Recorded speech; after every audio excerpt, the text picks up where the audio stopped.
Good day, my minions. Time for yet another case study as to why I should just go ahead and order the apocalypse. Today I present to you, with my commentary of course, Think's controversy proves you can't sell feminism. Feminism is worth nothing if it is used as performance, not practice. But what I am sure are two lovely ladies, Emma Gray and Emily Peck. Up until this week, former CEO and founder of Think's period underwear, Miki Agrawal, was lauded as a visionary and a badass who has helped change the way we talk about women's health. The company's controversial ads, grapefruits that look like vaginas for instance, and period-proof underwear racked up significant and largely positive media coverage including in this publication, the Huffington Post. And Agrawal's been loud about her values and the way they fit into Think's as a brand. I have built a business that is centered around my beliefs in gender equality, she declared in an essay last February. Well, minions, let's keep reading and see just how well that feminism integrated with capitalism. Anyone up for a bet? But now, Agrawal seems to be bumping up against the limits of her brand of product-based feminism. Shocking! In a story published Tuesday, a handful of former and current employees at Think's spoke to Ract's Hillary George Parkin about their less-than-feminist experiences within the company. You mean something other than utopia could come out of third-wave feminist ideology implemented in the real world instead of just academia? Who knew? Employees reported that their paid time off was abruptly decreased and that the news was delivered over email. They also told Ract that the healthcare plans offered were prohibitively expensive and that the maternity leave offered was galling, just 2 weeks of paid leave and 1 week at half pay for a birthing parent. Healthcare plans that are prohibitively expensive and galling maternity leave. Sounds like any normal company that is trying to make a buck, especially a new one trying to prove it is profitable. I am curious what the paternity leave offering was. An extra soul to the human who can find me that information. One source told George Parkin that the only employees who they ever knew to have successfully argued for additional money were two of the few white men who worked at the company. It's that goddamn older white cis male patriarchy rearing its head like a fucking hydra, seeking out and destroying young professional women and feminist allies wherever they are. What? The owner is a half-Indian, half-Japanese woman under the age of 40? Well, fuck.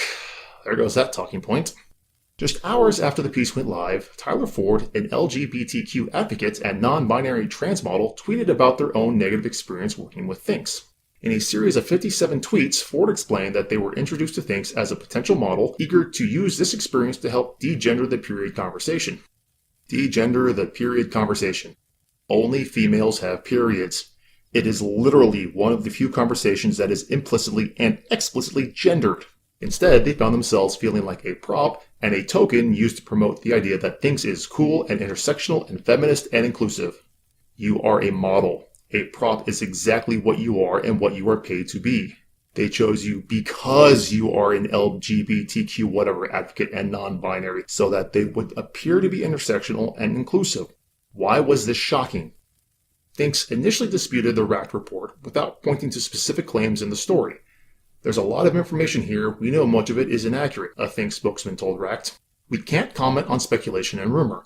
We respect our employees, our corporate culture is of utmost importance to us, and we endeavor to be competitive with benefits. We love what we do at Think's and the products we make to improve people's lives. Blah, blah, blah, corporate denial, blah, blah, blah. On Wednesday, a Think spokesman told Huffington Post that the company's leadership team was looking into the report's claims. In light of the concerns raised in the Ract story, our leadership is getting to the bottom of these allegations, and, as ever, we are actively working to address and improve our corporate culture, the spokesman said over email. We look forward to updating the community as new leaders and corporate processes are put into place. In other words, we are going to find the people who leaked this information, fire them, and tighten up the wording in our non-disclosure agreements to avoid this embarrassment again. Be real, you have no desire to actually change anything, do you? There's a long and storied history of companies using feminism to sell women's stuff. In 1968, tobacco giant Philip Morris essentially co-opted the decade's women's movement to sell Virginia Slim cigarettes, shamelessly telling women they have come a long way, baby. And a more recent history of companies that purport to hold feminist values in some respect and want to sell women's stuff. Often tension arises between these two missions. Companies target advertising to women because they want to, and pay attention now, sell stuff to women. Whatever is popular with women is how they're going to advertise. If companies didn't advertise to women and use whatever was popular with the buying demographic, you'd complain about that now, wouldn't you? Dove has created body-positive campaigns targeting women for more than a decade, and has partnered with nonprofits like Girls Inc. to push a message of real beauty. But its parent company, Unilever, also owns skin-lightening cosmetic brand Fair & Lovely, a product that is in direct opposition to the idea that women don't need to change how they look to find success. It's almost like the advertisers have learned that if we tell people what they want to hear, they will buy our product. Tell fat and ugly people that they are still beautiful, and imagine that, they eat up your shit like it's ambrosia. Last month, automaker Audi, a company with no women on its management board, boldly proclaimed that it supports gender pay equality in a Super Bowl ad, and was subsequently lampooned on social media and damn near burned in effigy for it. I'm curious how their company's stock has been. Let's see, Google. Let's see, it was steadily rising from December to the end of January. After another 3 months steady, started a slight decline and kept on going down with no appreciable slowdown or acceleration after the Super Bowl. For as much money as those ads cost, I'd say that one was a dismal failure considering their stock is down over 7% since the Super Bowl, and one would expect it to rise with an audience of that size. Moving on. And in a similar vein of using feminist values to boost a company's profile and credibility, a massive investment fund, again with few women in leadership positions, sponsored the Fearless Girl statue down on Wall Street, meant to signal female power in the financial industry. Oh yes, this thing.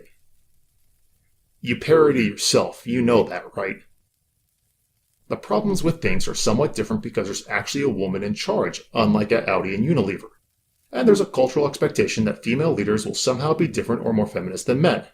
There are no female bad boys like, say, Uber CEO Travis Kalanick, who recently promised he'd grow up after it was revealed his company is fostering a culture of sexual harassment and mistreatment.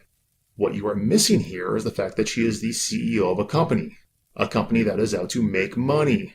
It's amazing how fast ideals take a back seat as soon as your job is on the line.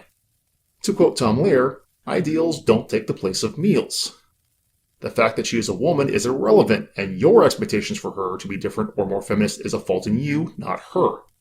Granted, her virtue signaling and grandstanding about feminist bullshit just makes her that much more of a hypocrite than most regular third-wave feminists, yet I don't see that very low-hanging criticism being used here because HuffPo doesn't want to really bash a fellow feminist and social justice warrior and bring them to task. Typical. Women are expected to do better. Only by you. The rest of humanity just expects them to do their fucking job, which is to, say it with me, dear viewer, make money. You saw this when Yahoo chief executive Marissa Mayer ended telecommuting at the internet company a few years ago. She was savaged because, as a parent herself, and one with a nursery in her corporate office, Mayer was supposed to understand that telecommuting was an important issue to working mothers. Going to reference Tom Lear again, ideals don't replace meals. When your company is going under, you do everything you can to bring it back into the black, and if it bugs some of your workers, well, that just makes downsizing decisions that much easier. The squeaky wheel gets removed.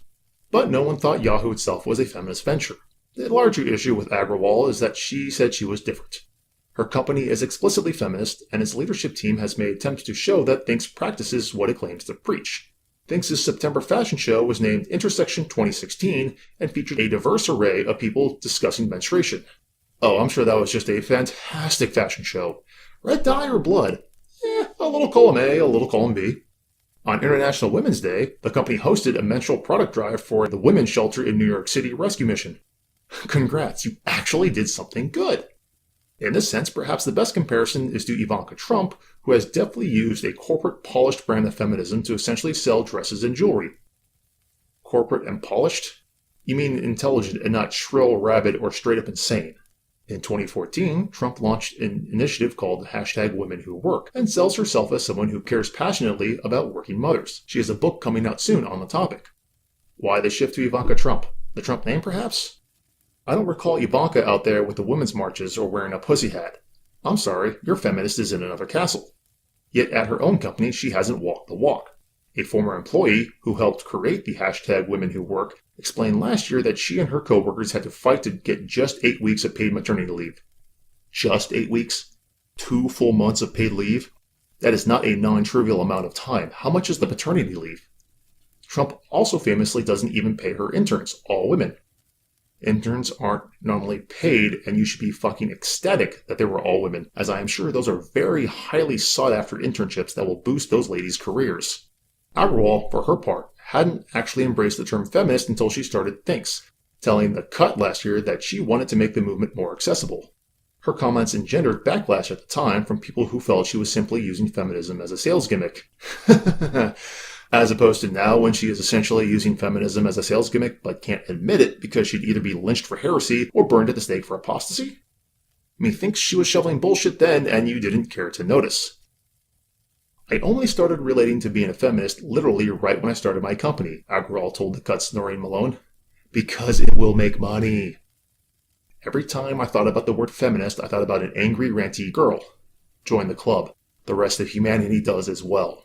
When you hear those spoken word poets and feminists, I just couldn't relate to that. I was always on the women are equal front and into empowerment and laughter and inspiration. So secondly, feminism. The rational endpoint of the movement and the part where the vast majority of society agrees with. But I learned so much in the past few years about the plight of women. In the first world, what I tell my team every day is that we have to be accessible. We have to build a bridge to redefining what feminism is. And what new definition are you going for?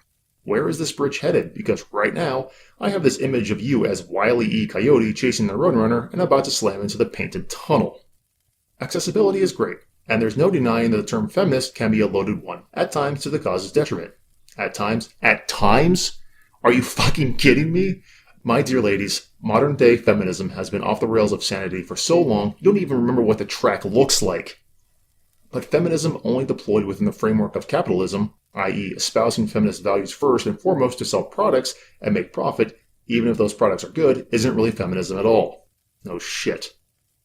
As Andy Ziesler, co-founder of Bitch Media and author of We Were Feminists Once, pointed out to Ad Age last year in relation to the femvertising trend, I think the question is, are brands and agencies who make overtures to female empowerment with their products and their creative also going to be accountable on a systemic level? Because the former without the latter isn't really progress, it's pandering. Brava!